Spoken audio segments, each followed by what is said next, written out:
This is a public service announcement. Don't leave your face shield in the car over the weekend, or you'll end up looking like the world's worst transformer. Anyhow, how was your weekend? I grilled. It was good. I can't complain. So, we ended off last week with a discussion of the modes. I gave you a little kind of paragraph to write about or using some of those modes in order to create the first draft of your paper. We're going to continue with that idea today by exploring two more of the modes. Now, there are 5 in total, and when we finish these 2 today, we'll have 1 left, and I'm going to devote a whole video to that mode because it's worthy of a single video. But for today, let's start off with a quick discussion about definition. Now, definition is an interesting one. I've had some students in the past who kind of argue with me a little bit about definition being something that you can spend so much time on. For a lot of people, the definition of a word is something that's almost set in stone, right? We have a conception of language that wants to view words as something that's concrete, like you can hold on to it. The meaning of words don't change, but unfortunately, that's not actually the case. Words and concepts swerve in their definitions all the time. And what ends up happening is we can devote a great deal of writing just to exploring definitions, whether it's just trying to define one simple term or a broader concept, which I'll demonstrate for you now. You'd be shocked how much ink has actually been spilled just arguing over defining things. So the way that I usually explore this is to look at political concepts. We can go into some other different areas, but this really covers the concept pretty well. Marriage, or if you watch The Princess Bride, marriage. Marriage, the definition of marriage is something that has caused a lot of people in societies all over the world to pull their hair out of their head. Not just marriage, but like, what is a healthy marriage? What is a good marriage? There's so many different ways of tackling this, to the point that marriages mean different things to different people. And first, we have to draw some lines here to try to figure out, what field are we operating in? Because first of all, marriage is a legalistic concept. A legal marriage is not the same thing as a spiritual one. Legal marriages have a lot to do with how your income is calculated with regards to taxation, how custody for children is decided in courts, and all sorts of legal decisions. It gives power to someone to make decisions when you cannot, right? Being married to someone is actually extremely important when those types of decisions have to be made. But that's a legalistic marriage, right? So where we start to get into the thorns is when we start splitting it between the legal definition of marriage and the spiritual definition of marriage. To go into a religious discussion is always a bit dangerous, but when it comes to definitions, this is the way that definitions can kind of operate in 2 very, very different worlds. I just reminded myself of Mandalorian, and now I have the Mandalorian in my head. This is the way. Sorry, when it's this early in the morning, and you're trying desperately to keep yourself on track, that's the kind of stuff that just sort of pokes its head into the lecture every once in a while. My kid has a big stuffed baby Yoda, and he makes me very happy. He just walks around holding him. Anyway, and yes, I know it's the child and not Baby Yoda, but he calls him Baby Yoda, so what am I going to do? Anyway, the spiritual definition of marriage can come from a variety of religious worldviews. Of course, we here in America, when we talk about this, we often look at it from the Judeo-Christian perspective. Marriage, from that perspective, is sacred, right? It's something that is set down by God. And a spiritual marriage has some very interesting constraints upon it, whereas a legalistic marriage can kind of swerve and move around a little bit more. From a biblical perspective, according to a very narrow interpretation of the Bible, marriage is supposed to be, well, I guess you would say man and woman for a marriage. But in actuality, we run into a serious problem here. And again, remember, as I'm teaching you this, definitions are probably the thing that gets people the most upset, because you're making a comment upon how we interpret a word and how we, take that word and its meaning. Is one man, one woman really the definition of biblical marriage? Because as someone who has read through the Bible multiple times, someone who has read through many midrash and has, studied it, the most common form of marriage in the Bible is not one man, one woman. It's one man and many ladies, right? It's polygamy. Polygamy, I would say, is much closer to what we would interpret as biblical marriage, because so many of the patriarchs had multiple wives. I mean, King David had so many wives, he didn't know what to do. He had like a warehouse built for them. And those are just the wives. We're not even looking at the concubines, who weren't even blessed with an actual marriage to him. So when people throw around the phrase biblical marriage, I'm like, that's a really thorny issue, because biblical marriage, why do we outlaw, in most places in America, we have outlawed polygamy. You can't have multiple husbands or multiple wives. So, and also in the Bible, it makes it very clear that it's one man, many wives. It never, ever has it the other way with one woman with multiple husbands. What's up with that, right? Well, there are answers to these questions, but you have to go back and look at the culture of the Hebrews at this time. So just think about the big rotten egg we just broke open, and now there's just stink everywhere. So we take the definition of words at face value, and we think, well, I know what a marriage is, or I know what legal is, right? And in actuality, these things get really twisted up and tangled. And when you start really looking at how a word is used and how it's defined, you're going to get yourself into some very interesting situations. Let's do one more. This is such a cliched one, especially for someone who I consider myself fairly pro-gun rights, right? I see where there's a great deal of logic in gun control, but I kind of default towards gun rights. But so many of my students have argued over the definition of an assault rifle. What is an assault rifle? And why would we define it? And why is its definition important? Now, the military definition of an assault rifle is very well set in stone. You know what? I might do something I don't normally do. I'm actually going to look it up just because I want to see what it is. Military definition of assault rifle. Kind of like doing this. Assault rifle, firearm that is chambered for ammunition of reduced size or propellant charge, and that has the capacity to switch between semi-automatic and fully automatic fire. That is the military definition of an assault rifle. It must be able to switch between semi-automatic and fully automatic. That's interesting. Now, the way I've seen lots of people define this in civilian terms is a gun that has the ability to fire off many rounds very quickly with a faster reload. There are plenty of semi-automatic weapons, meaning, and for those of you who aren't aware, a semi-automatic is you pull the trigger, you fire once. So you pull the trigger a bunch of times, you can fire a bunch of bullets.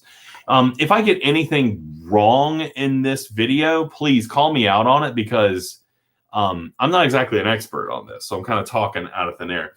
I believe one of the most problematic weapons we have in in society today, as far as mass shootings are concerned, is the Bushmaster, the AR. Was it the AR-15? Again, I could be completely wrong, but that is not a fully automatic weapon. You can probably modify it in some way, but I don't know how reliable modifications would be. But it's not a fully automatic weapon. It's semi-automatic.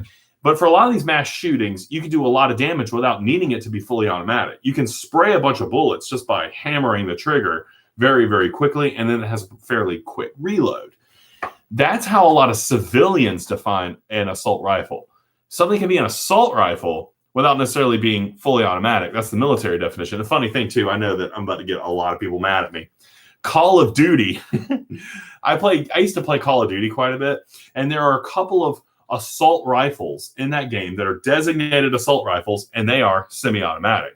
It's kind of interesting that Call of Duty goes against the military definition. What was the one I played?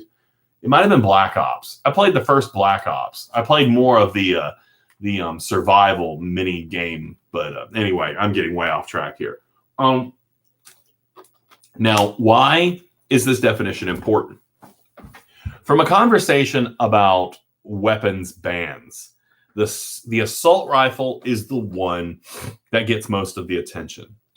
For assault rifles are the thing that a lot of restrictions are aimed at. You don't really see much of a conversation about gun limits on things like pistols or shotguns, because those are just not characteristically used in mass shootings. They don't do as much damage. And I know a pistol you can reload very quickly.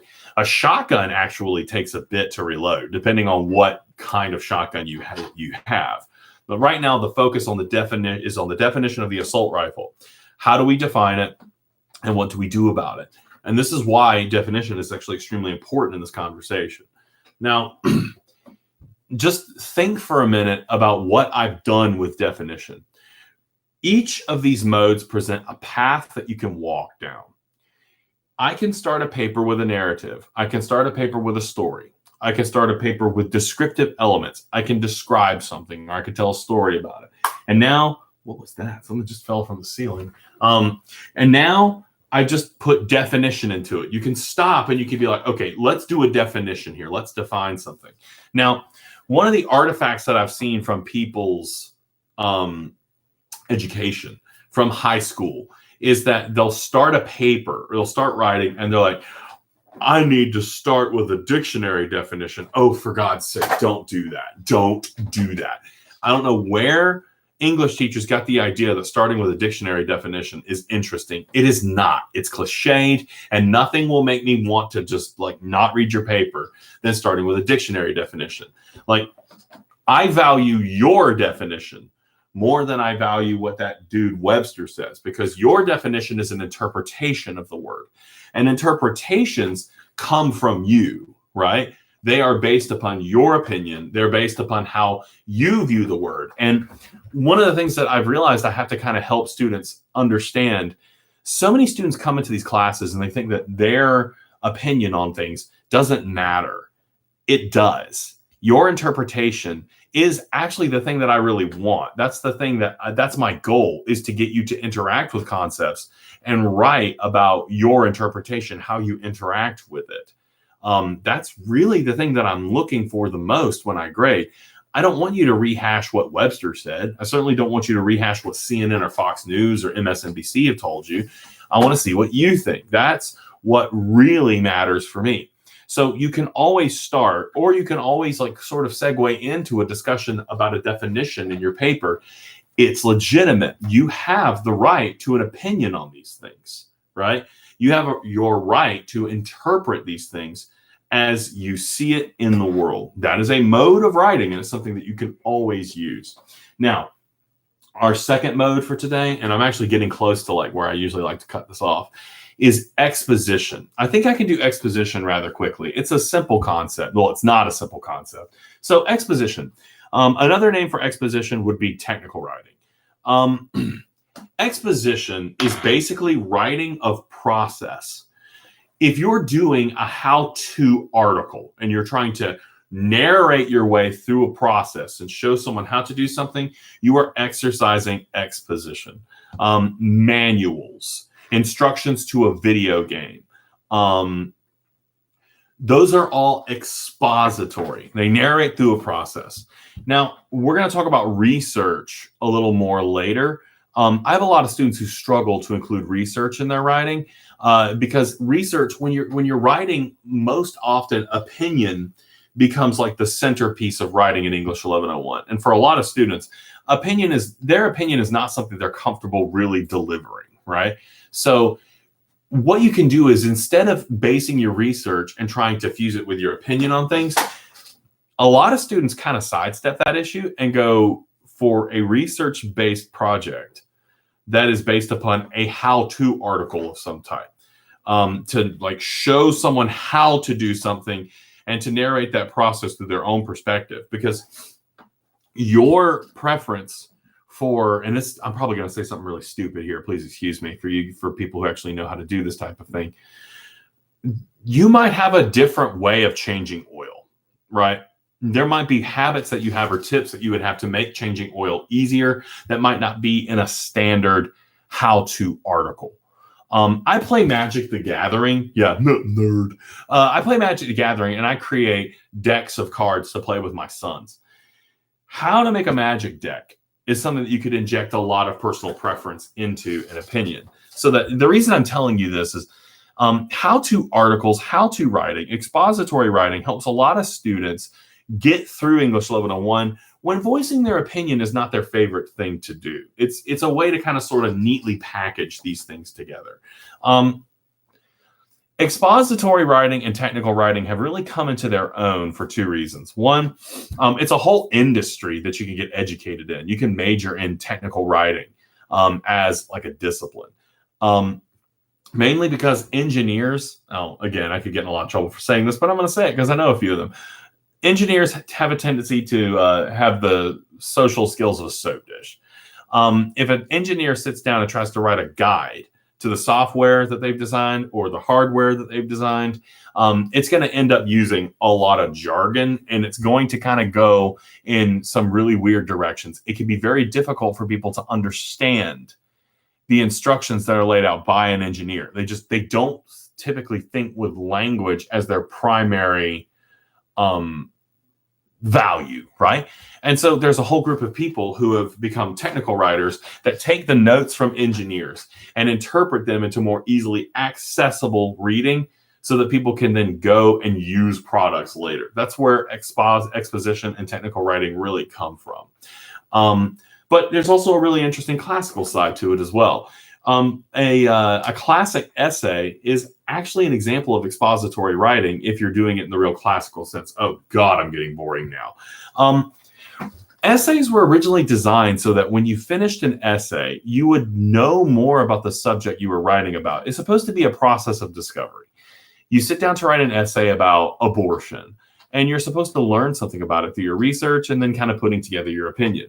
Most students don't do that. Most students, when you put together an essay, you go in with a very preconceived notion and you go and you piece together a whole bunch of stuff to kind of support the opinion you already have.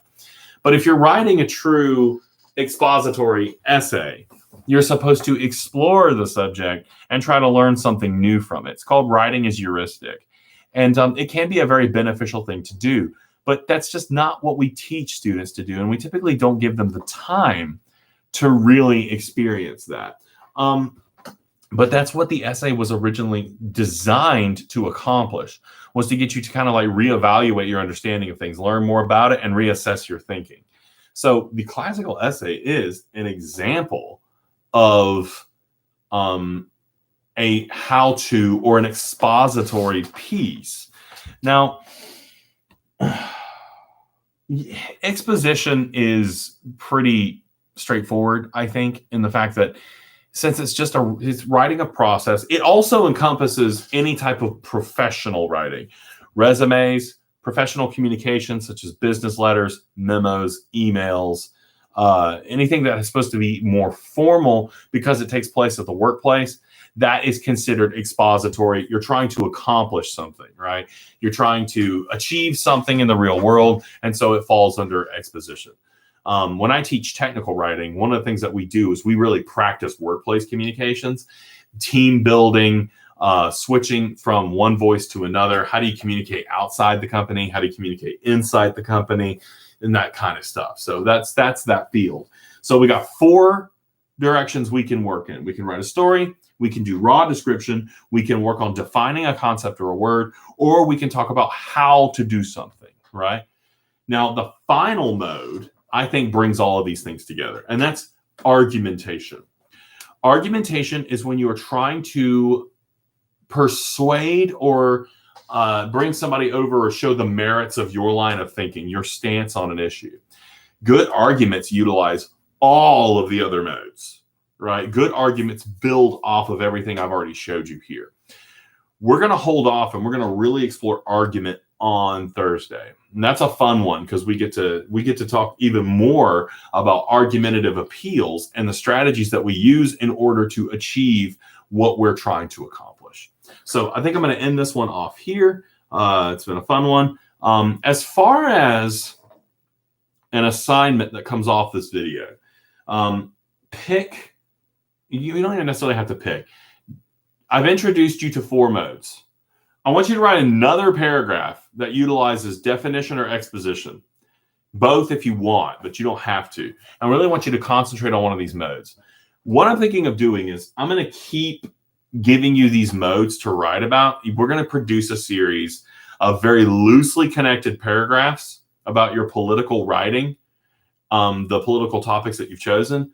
And we're going to put together a real hodgepodge paper. It doesn't necessarily have to connect in any organic way. It could just be a mishmash of these different modes, playing around with the concept. And I'll be okay with that kind of as like your first submission, your first formal assignment.